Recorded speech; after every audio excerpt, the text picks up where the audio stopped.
All right, then thanks for joining today.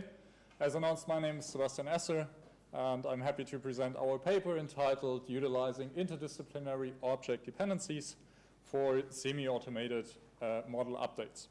So what is it all about? I guess everyone here in the room is kind of familiar with building information modeling, but as a quick recap, what do we mean if we talk about the BIM model?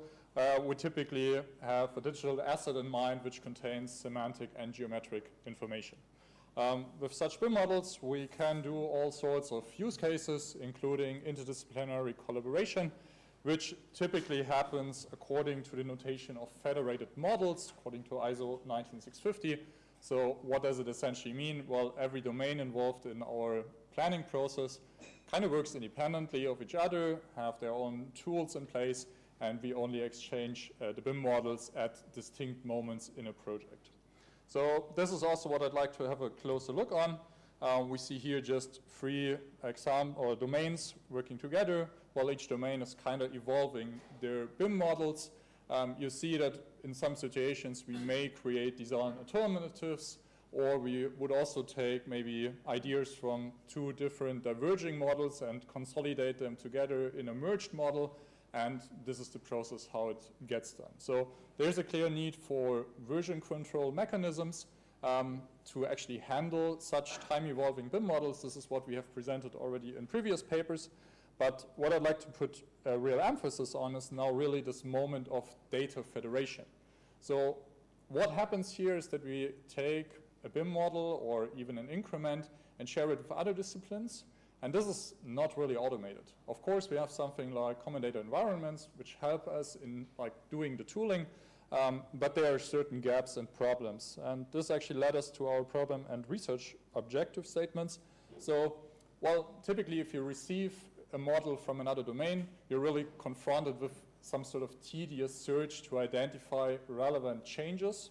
And if you have identified changes that might be relevant for your own domain, you actually have to manually investigate on how to react on these changes, right?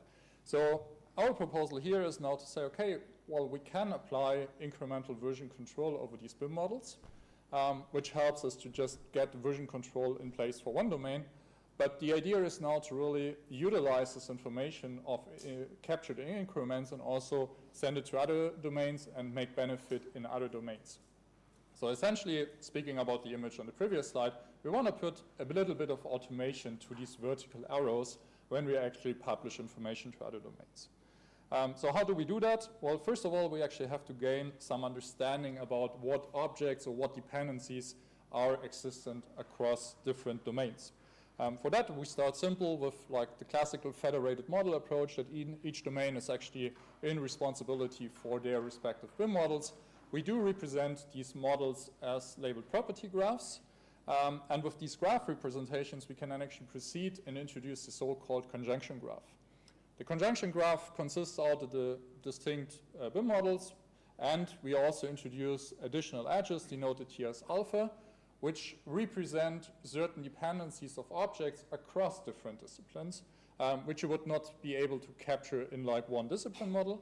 And having this interconnected state in place, we can then proceed and say, okay, what happens if domain A now wants to change the BIM model? Well, we see it here in this illustration that there's apparently a change to be applied for this orange and the green node.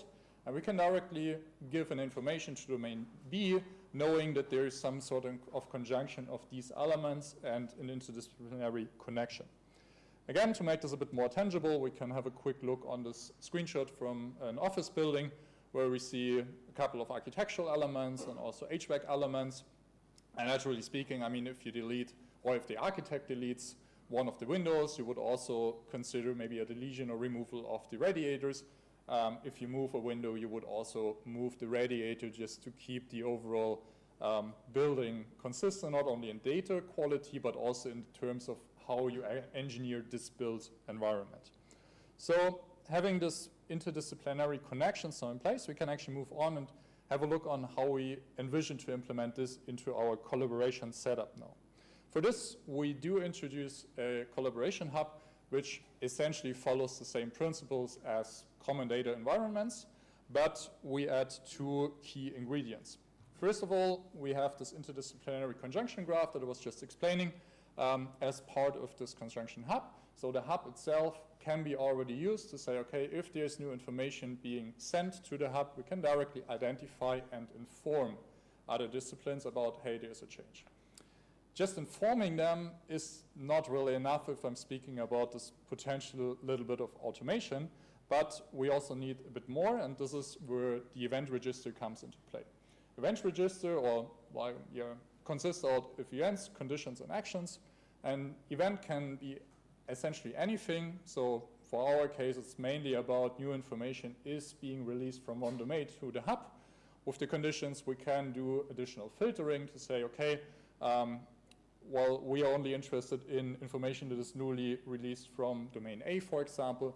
And if there's new information, we may want to perform actions like update our conjunction edges. I mean, this is relevant if you have new objects being added to a BIM model that you actually establish these cross-domain links again, or to run some sort of compliance checks. Or we can also say, well, if there's certain new information, we also want to update or notify other disciplines. Now moving on from the hub to the actual clients, we see that each domain is equipped with an essential set of operators or functions to perform version control. This is what I've already introduced with this incremental version management. And you also see the event register appearing for each domain here. Within this event register on client level, each domain can really set up their own events, conditions, and actions that are particularly relevant for this specific domain. What could be such an event that we want to listen on client-side level? Well, it's mainly about incoming hub notifications. And again, we can utilize this idea of the conditions to say, okay, if a certain information is released from another domain and is being forwarded using this broadcasting system over the hub into my domain, I want to perform a certain action, like moving elements, deleting something, or rerunning simulations, or I don't know, rerunning my quantity takeoff. This is kind of the idea. The conditions and the actions can be very flexible, and this is what I'd also like to showcase now in a case study. What we are now looking onto is a very simple setup of a couple of architectural elements and an HVAC system. Well, in the first moment, everything is kind of aligned, so we have a consistent design. But for some reason, the HVAC designer now decides to move one of the duct elements. And of course, well, now we see that there's a certain clash between the architectural walls and the piping system. So what you would do in a classical approach is now to file maybe a BCF issue or send an email or go into Teams and text the architect, hey, do something about it. And the vision that we now have is to say, okay, maybe this is a change that appears multiple times. So this is where actually our system can really come into play to say, okay, we may take the decision that every time this situation happens, we also want to do some sort of auto move of the voiding to have a consistent design again.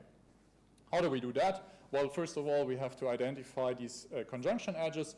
I'm using Solibri as a rule-based setup here. So essentially what I'm doing is to identify the voidings according to the piping system.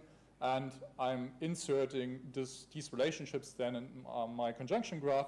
And you see, for example, duct 1 is passing through void 1 and void 6, whereas duct 3 passes through void 7. So on this extract of the conjunction graph on the right side, you really see this interdisciplinary link now. Now moving on to the consumption of that information. So we assume that the architectural domain has subscribed on the hub to get notifications if new information is released from the HVAC designer. So the hub has forwarded this information. We are now on the client side, so within the architectural domain.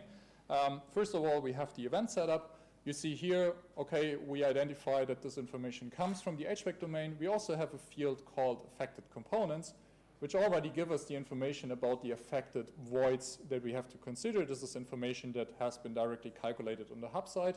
And we also get the foreign increment, so the change information that the HVAC domain was issuing in terms of their version control. As an additional condition, we are now looking really into this very fine-grained information that the HVAC discipline has released and see if certain information are present in the HVAC update. So in this case, we are actually looking if there's actually a change in a Cartesian point that specifies the position of a duct. And if we can spot this pattern, we directly extract the shift vector, so essentially the delta x and the delta y of how to move our pipe.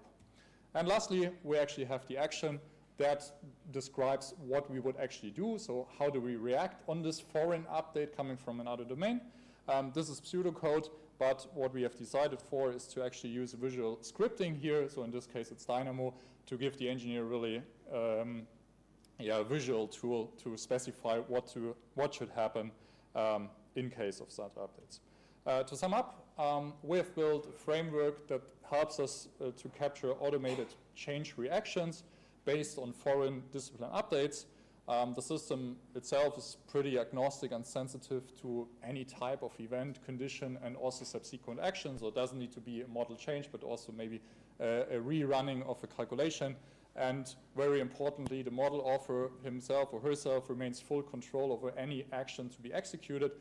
So this is more meant to be a proposal framework than something that just happens behind the curtains.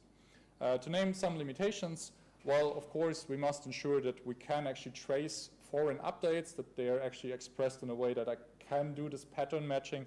And last but not least, well, we're in the civil engineering domains. So typically we build and plan unique assets, and unique assets oftentimes require unique decisions. So what we do here aims really to free or to give an engineer more time to look into complex situations and to relieve him or her from like repetitive tasks that are easy to solve. And with this, I thank for your attention and look forward to your questions.